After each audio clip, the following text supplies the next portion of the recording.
kat situ, kena sambung kat sini, makna dia lebih tepat, ataupun boleh kongsi tafsir dia, itu baru masuk tadarus. Dia ada perbincangan dua hala.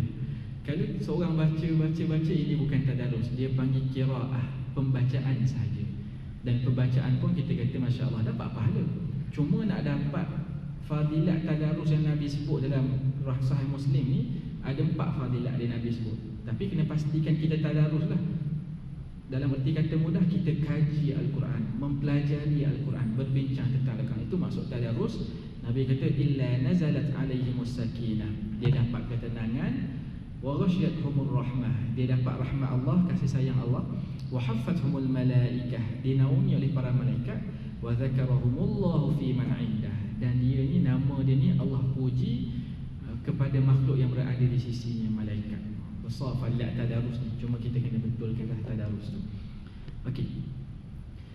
Satu lagi tadarus adalah di atas wazan tafa'ala kan.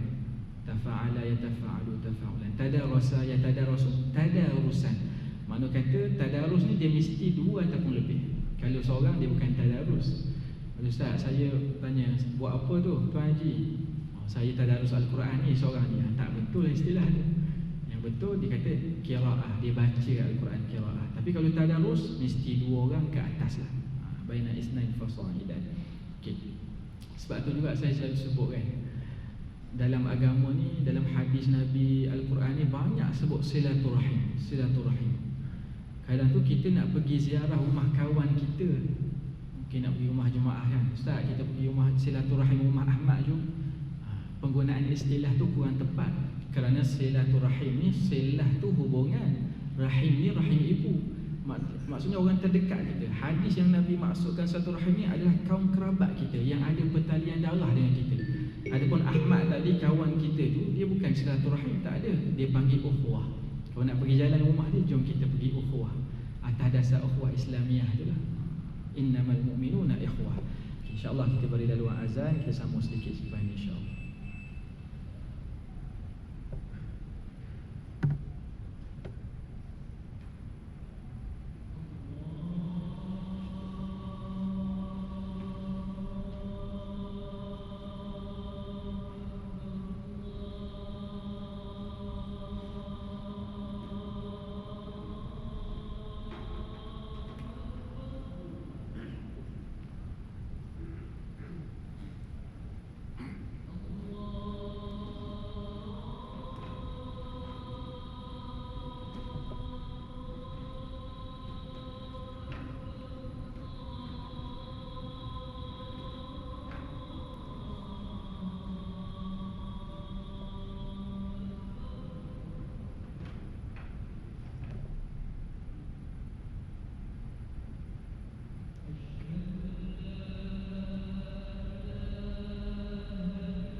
InsyaAllah muslimin dan muslimat yang dirahmati Allah sekalian, kita sambung sedikit lagi berkenaan hak yang kelima ini.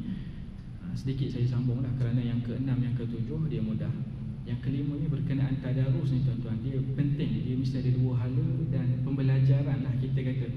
Antara contoh yang kita dapat lah bila mana kita belajar ni, pengalaman peribadi. Biasanya guru kita akan tegur lah yang tempat berhenti dan sebagainya. Antara yang mungkin saya boleh kongsi, tuan-tuan, dalam surah Lazim pun banyaknya ni. Dan Al-Quran pun banyak kali berulang, iaitu jannatin tajri min tahtihal anhar. Banyak ayat-ayat begini kan. Pada awal surah sampai akhir dalam surah Lazim pun ada. Okay, jangan kita berhenti jannatin tajri.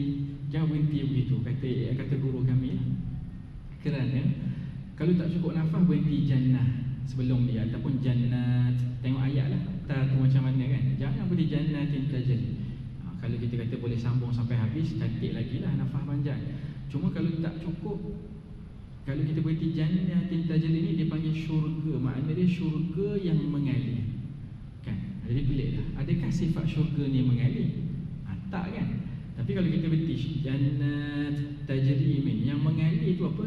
Tahtihal anhar. Yang mengalir tu sungai-sungai yang berada di bawah.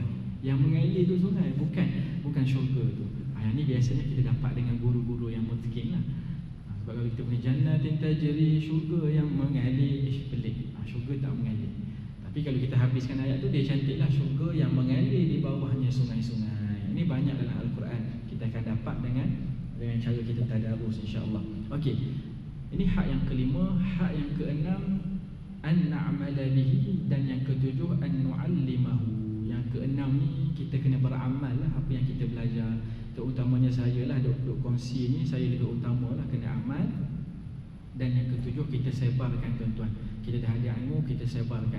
Mudah-mudahan kalau kita laksanakan tujuh hak ini tuan-tuan, mudah-mudahan kita termasuk dalam hadis Nabi, khairukum man ta'allama al-Qur'ana wa 'allama. Hadis ni selalu kita dengar tuan-tuan. Sebaik-baik orang di kalangan kamu ni adalah orang yang belajar Al-Quran dan adalah orang yang mempelajari Al-Quran dan mengajarkannya. Tapi mudah-mudahan syarat ni sangat utama untuk kita teliti, untuk kita laksanakan. Mudah-mudahan kita termasuk dalam sebaik-baik manusia. Sebagai penutup tuan-tuan, guru kami selalu pesanlah, Ustaz, betul lah Ustaz, saya ni orang awam, macam mana saya nak mengajar orang? Betul, Masya Allah. Kerana ilmu ni dia mesti ada disiplin dia. Kita nak kongsi, kita tak boleh kongsi apa yang kita tak tahu. Cuma paling kurang lah, kita sebagai orang awam, anak kita ataupun cucu kita, surah Al-Fatihah jangan bagi dia pandai dengan orang lain. Pastikan kita yang menyebabkan dia pandai, asbab lah.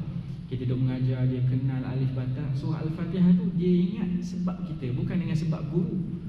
Kita tu baguslah kita kalau tak pandai atas pada guru. Tapi kita kena usaha juga yang ni tuan-tuan. Kalau kita tak pandai nak mengaji tinggi-tinggi, okey, pastikan kita talaki surah Al-Fatihah dengan ustaz. Kita tahu bacaan yang betul, kita pula ajar pada anak kita. Kita bayangkan tuan-tuan, kalau anak kita ni soleh, anak kita ni selalu solat, paling kurang sehari dia akan solat fardu 5 kali. Al-Fatihah dia 17 kali dia akan baca. 17 kali dia baca. Kalau kita nak kira pula bismillah tu berapa huruf, banyak pula tuan-tuan, banyak. Bahkan antara pendapat yang rahmat agama ni tuan-tuan, baca, orang yang baca tadi dapat 10 pahala.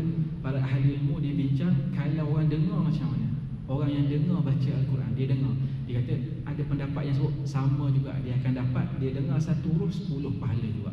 Dengan syarat dia dengar dengan iman, dengan sebab apa ayat Al-Quran sebut wa idzal quri'al qur'anu wa idzal quri'al qur'ana fastami'u lahu wa idzal quri'al qur'anu mungkin dah wa idzal quri'al qur'anu fastami'u lahu.